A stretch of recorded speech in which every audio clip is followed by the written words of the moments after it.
Our next speaker is His Excellency Ezechiel Nibigira, Minister of Foreign Affairs and International Cooperation of Burundi.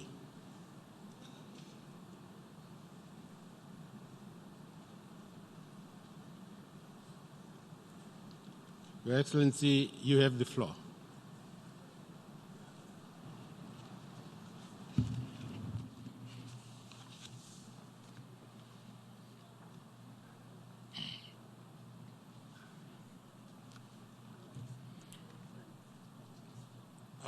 Excellence, Your Excellency, Ambassador Professor Tijani Mohamed Bande,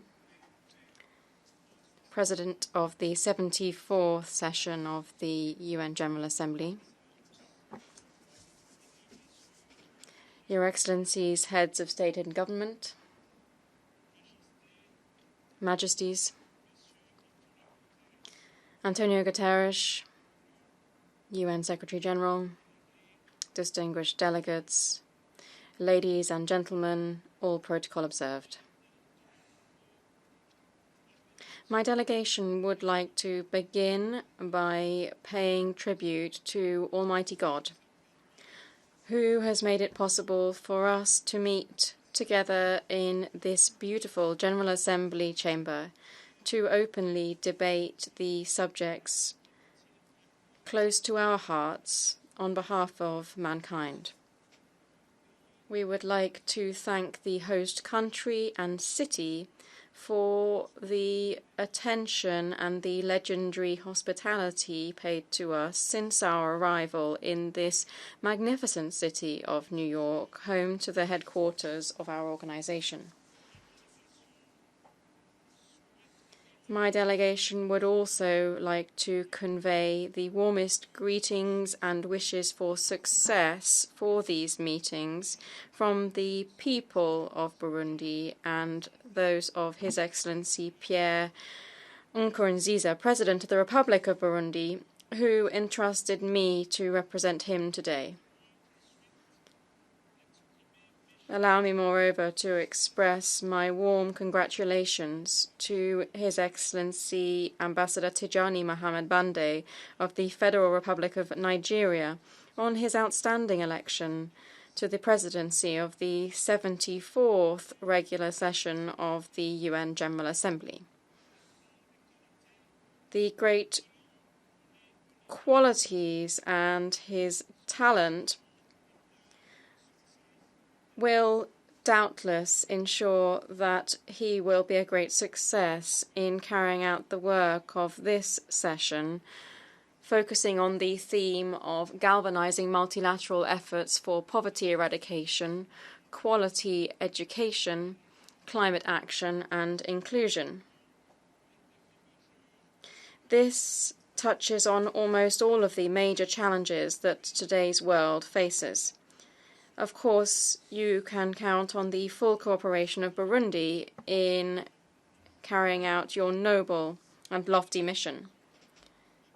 At the same time, my delegation would like to pay a deserved tribute to your predecessor, Ms. Maria Fernanda Espinosa Garcés. She was the fourth female president of the General Assembly since the establishment of the UN in 1945.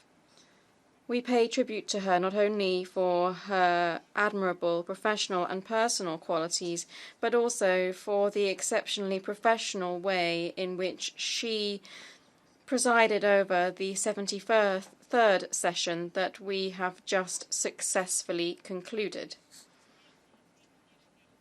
We further pay a deserved tribute to the UN Secretary-General, Mr. Antonio Guterres, and we thank him for his ongoing brave work aimed at reforming our shared organization in order to increase its effectiveness and credibility and to make it an organization that is closer to our citizens.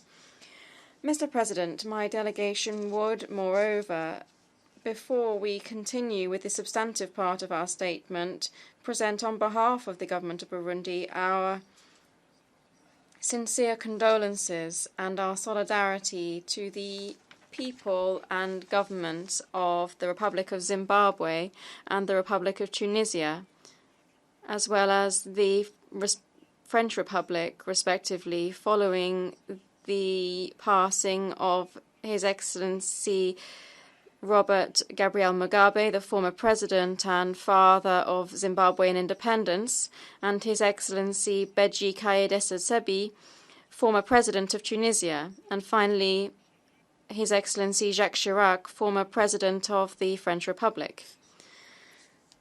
Mr. President,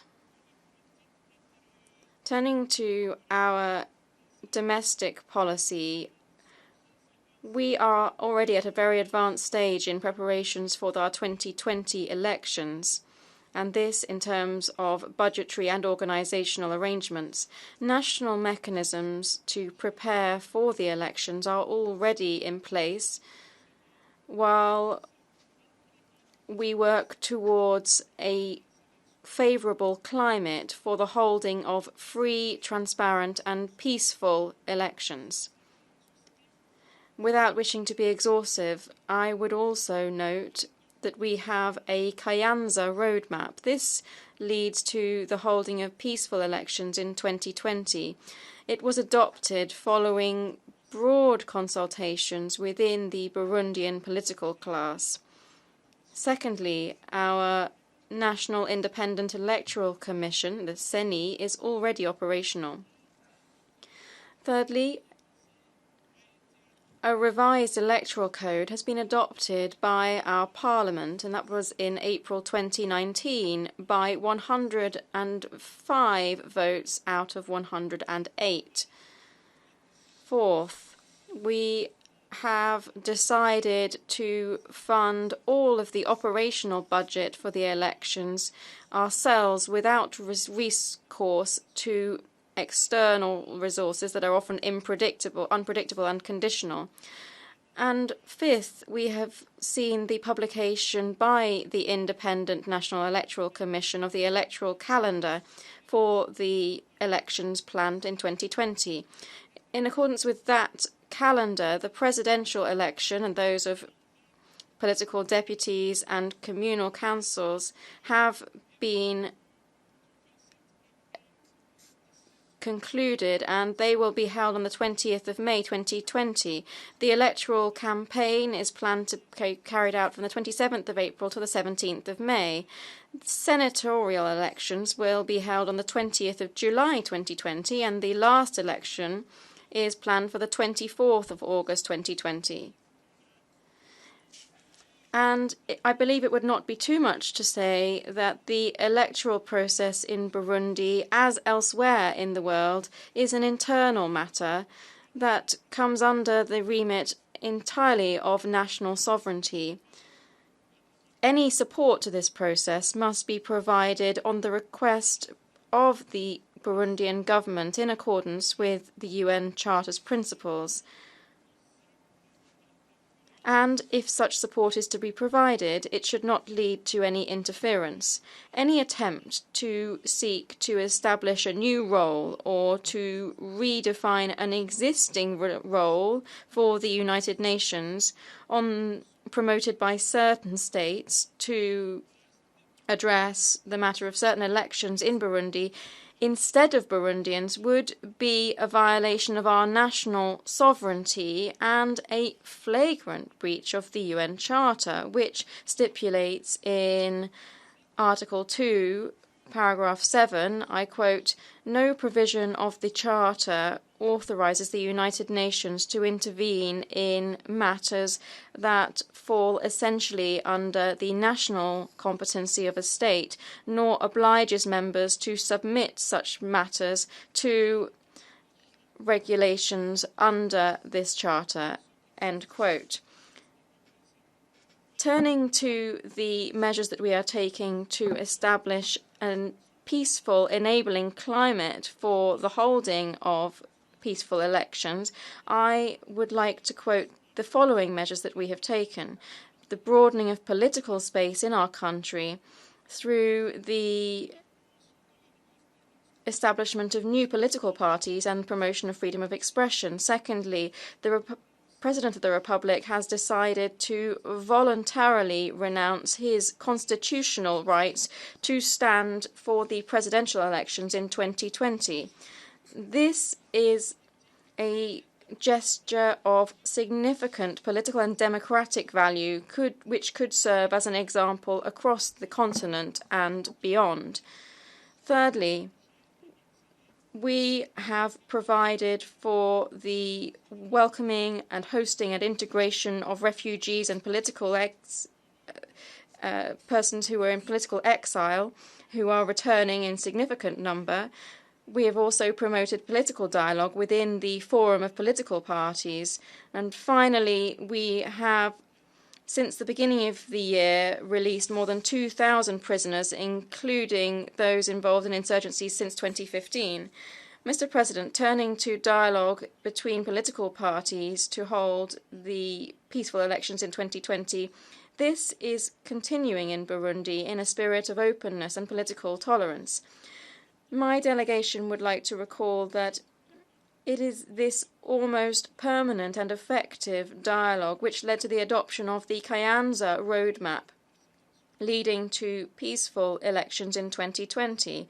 It further enabled the establishment of the CENI and the adoption of the electoral code by the Parliament, as well as to the return to the country by several political leaders that had fled the country in 2015. Foreign actors who seek to address this issue of dialogue outside Burundi are aiming at three things. Firstly, destabilizing Burundi before the elections in 2020. Secondly, promoting those who seek to carry out coups, who sought to carry out coups in 2015, and who have been protected by the same actors since 2015. Thirdly, distracting the attention of Burundians from the main matter at hand, which is the holding of elections in 2020 and the implementation of a national development plan. All of these foreign interveners must shoulder their responsibility when the time comes for all of the consequences from their interference in matters that fall under Burundian sovereignty.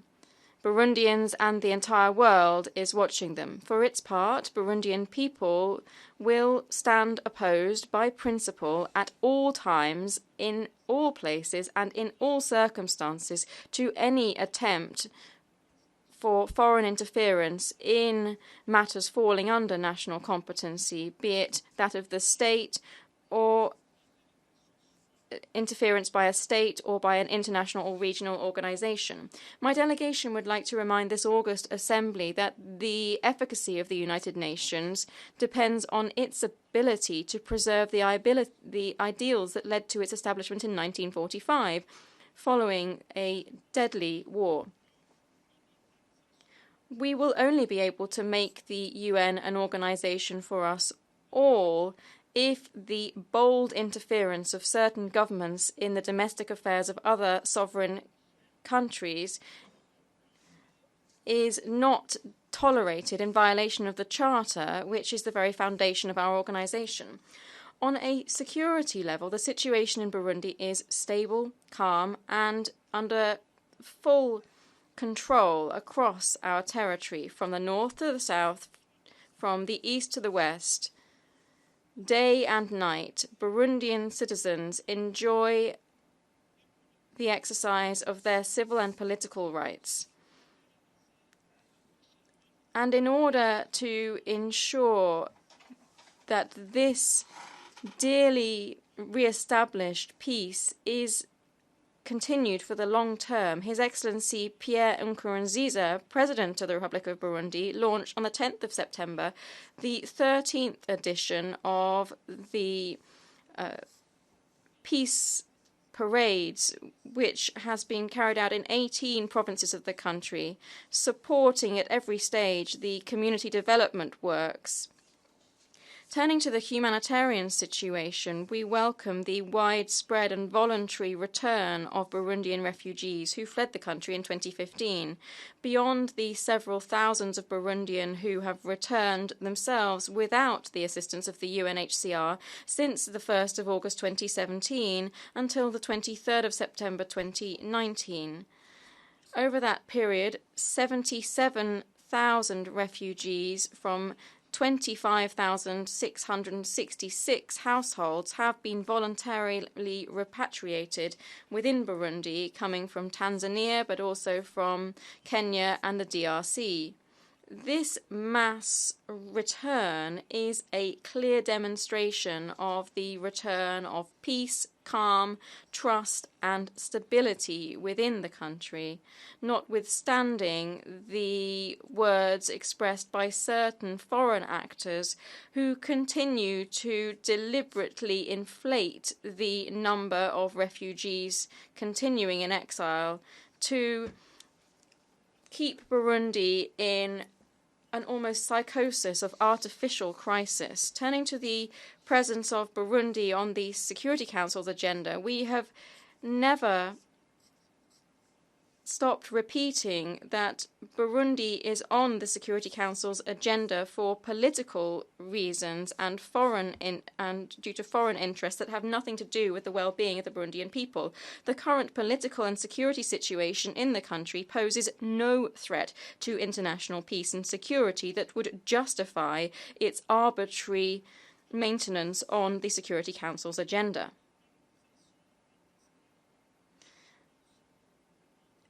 The ongoing organisation and holding of meetings on Burundi that are not motivated by the realities on the ground constitutes a factor that leads to destabilisation within the country instead of promoting peace and calm. Such meetings directly promote the interests of the coup instigators from 2015 who fled the country and are being sought by Burundian justice authorities. We therefore reiterate our legitimate call to withdraw Burundi from the Security Council's agenda. The precious time dedicated to Burundi could be allocated to other areas of tensions that are of which there are many.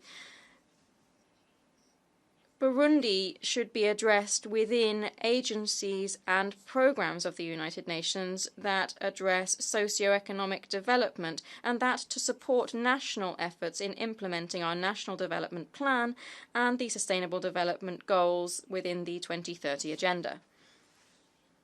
Mr. President, we roundly reject the political and diplomatic aggression that is unjustified and waged against Burundi and its people by foreign governments,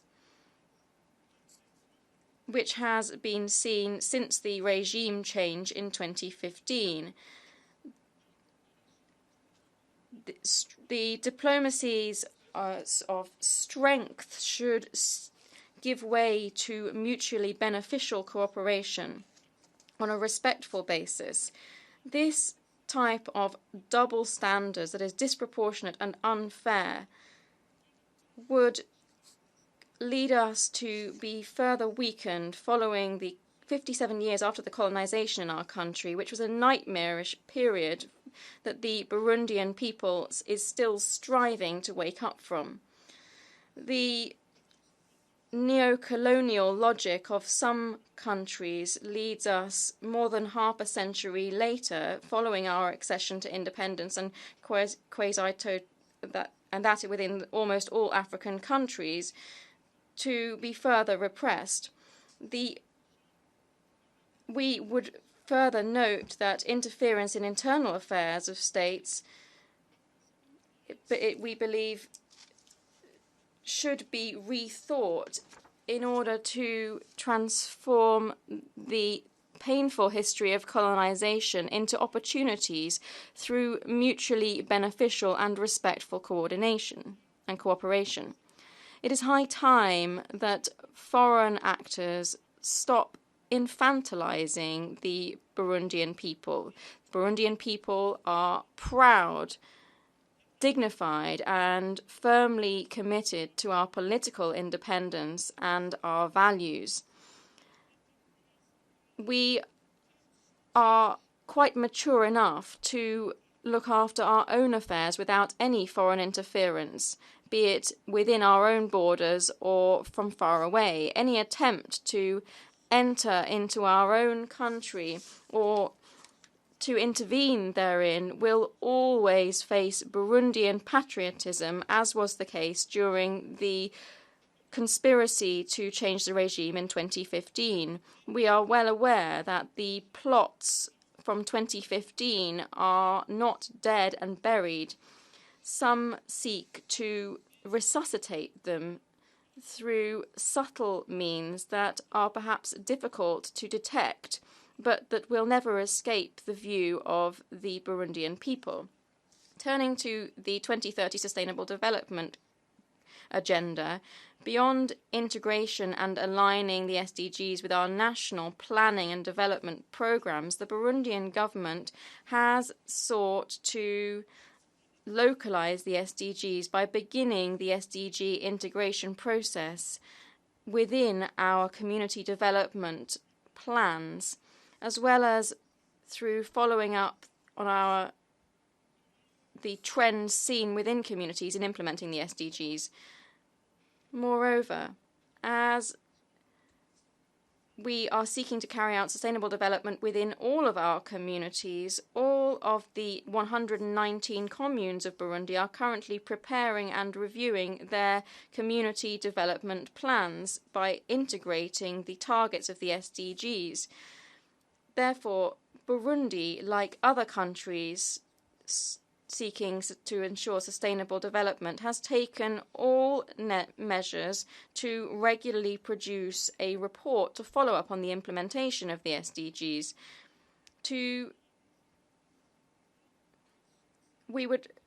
In order to share in the successes that we have already made in implementing the SDGs, as well as the challenges we face and the lessons that we have learned, Burundi has already announced to the Economic and Social Council its intention to be put before the voluntary national review mechanism in 2020. We are convinced that in order that the SDGs that we adopted in 2015 become a reality, we must ensure more commitment, ambition, action, and above all, more means. Mr. President, turning to global challenges, this session represents an excellent opportunity for member states to feed into discussions on how our organization should address current and emerging challenges. The world in which we live today, more than ever, needs a consensus-based approach to address major challenges such as climate change, terrorism, the peaceful management of conflicts, peacekeeping across the world, reforming the Security Council, threats to multilateralism, as well as the issue of migration. With regard to the climate, we wish to recall that the planet on which we live and on which forthcoming generations will live is facing a climate crisis, and this worsens every day with the emergence of climate skeptical leaders. The climate crisis is threatening decades of progress and compromises any work undertaken to build inclusive and sustainable development. In the meantime, the clock continues to tick. We have no time to waste. The green development and the sustainable development that we want to have it now. Waiting for tomorrow would be too late. With regard to terrorism, we firmly condemn terrorism in all of its forms and manifestations. Burundi believes that terrorism cannot and must not be associated with any religion, nationality, civilization, or ethnic origin. It is a threat without borders. that requires a global solution. And to provide such a solution, we must attack the root causes of this evil of our century, such as poverty, illiteracy, inequalities within and among states, ignorance, exclusion, humiliation, and many other factors. Well aware of the scale of terrorism today, my country will continue its substantive contribution to countering terrorism in Somalia, in which my country has deployed more than 5,000 troops. Turning to migration now, we are forced to note that mass forced displacements of people continue to pose a global crisis which calls for collective action from the international community. We have never seen such high numbers of refugees and migrants attempting to cross international borders, fleeing conflict, persecution, poverty, and other situations that imperil their lives, and they do so seeking better prospects elsewhere. Their journeys are particularly risky and dangerous, and those who reach their destinations often face hostility and intolerance. The best solution to the migrant problem might be to bolster cooperation and better distribute our responsibilities. I would now turn to the Security Council reform. This has been the subject to negotiations for more than 25 years. My country remains firmly committed to the common African position contained in the Esselwini Consensus and in the Cirta Declaration. These aim to correct the notarian injustice against Africa, which is the only continent that is not represented on the Security Council by a permanent member and is underrepresented by non-permanent members. For several years, indeed, Africa has continued to speak out about this historic injustice, which continues to deprive more than 1.2 billion people from their legitimate right to be represented on the Security Council as a permanent member, enjoying the same privileges as current permanent members. Multilateralism today is threatened, and Burundi, like the overwhelming majority of United Nations member states, reject the increasing trend to seek to use United Nations bodies, as well as political and military interventionism and unilateral coercive measures, to regulate geopolitics across the world, using anti- and unconstitutional means that are contrary to international law and to the United Nations Charter. With respect to peacekeeping operations across the world, these are not perfect, and despite the challenge that we continue to face, they remain very useful to ensure the maintenance and building of peace across the world.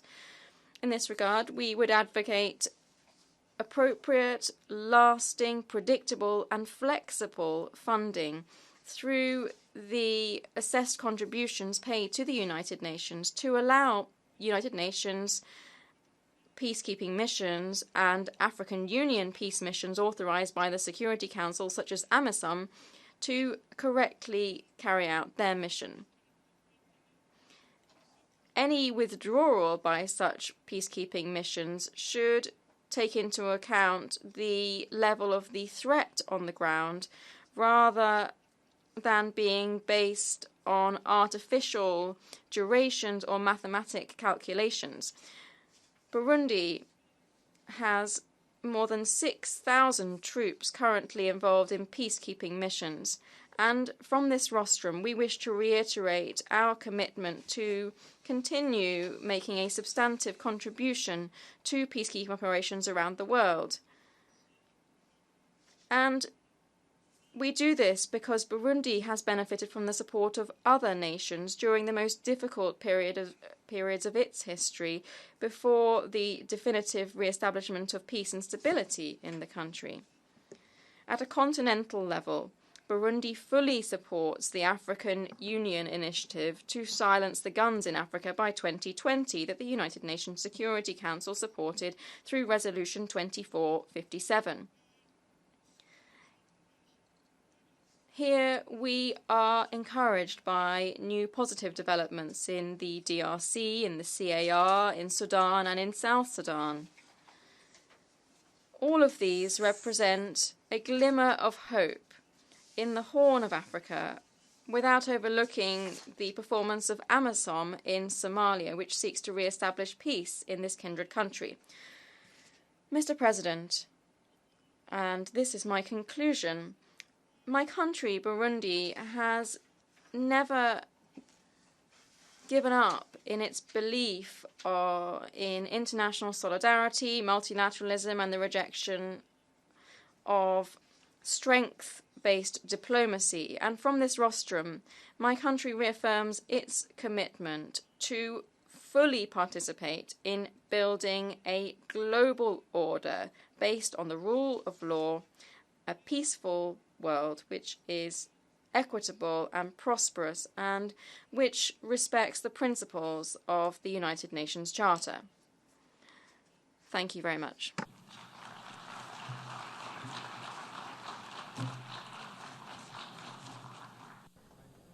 The Minister of Foreign Affairs and International Cooperation of Burundi for his statement.